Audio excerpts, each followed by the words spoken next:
இந்த ஃபீல்டில் எனக்கு எந்த எக்ஸ்பீரியன்ஸும் கிடையாது. ட்ரை பண்ணதும் இல்லை, நானும் பண்ணதில்லை. பட் இன்ட்ரெஸ்ட் சின்ன வயசுலேருந்து நிறைய இருந்தது. எனக்கு ஒரு 3 சிஸ்டர்ஸ், 2 அத்தை பொண்ணு, பெரியம்மா பொண்ணு, எல்லாரும் சின்ன வயசுல என் வீட்டில் இருந்து படித்தாங்க. ஸோ அவங்களுக்கு சாரி கட்டி ஷடை பின்னி மேக்கப் போட்டதுனால அந்த இன்ட்ரெஸ்ட் நிறைய இருந்தது.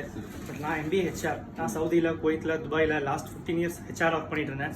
நிறைய ஹெல்த் இஷ்யூ, எனக்கு அது பிடிக்கவும் இல்லை. அடுத்தவங்கள்ட்ட வேலை பார்க்குறது, நிறைய கம்யூனிகேஷன் ப்ராப்ளம், அது இதுன்னு சொல்லிட்டு வேணான்னு சொல்லிட்டு வந்துட்டேன். ஓனாக ஏதாவது பண்ணணும் அப்படின்ற தாட் ஒரு 6 மாதமாக இருந்தது. லாஸ்ட் மந்த் தான் சவுதியிலேருந்து நான் வந்தேன். வந்துட்டு இந்த ஃபீல்டை தான் நான் சூஸ் பண்ணும்போது யார்கிட்ட பண்ணலான்றது நிறைய என்கொயரிலாம் பண்ணும்போது அஸ் அ ஜென்ஸாக நீங்கள் இதில் ஷைனாக இருக்கிறத விட்டு ஒரு லேடிஸ் கிட்ட கற்றுக்கிறத விட உங்ககிட்ட கற்றுக்கிட்டா கொஞ்சம் ஃபாஸ்ட்டாக வந்துடலாம் அப்படின்ற ஒரு தாட் இருந்தது.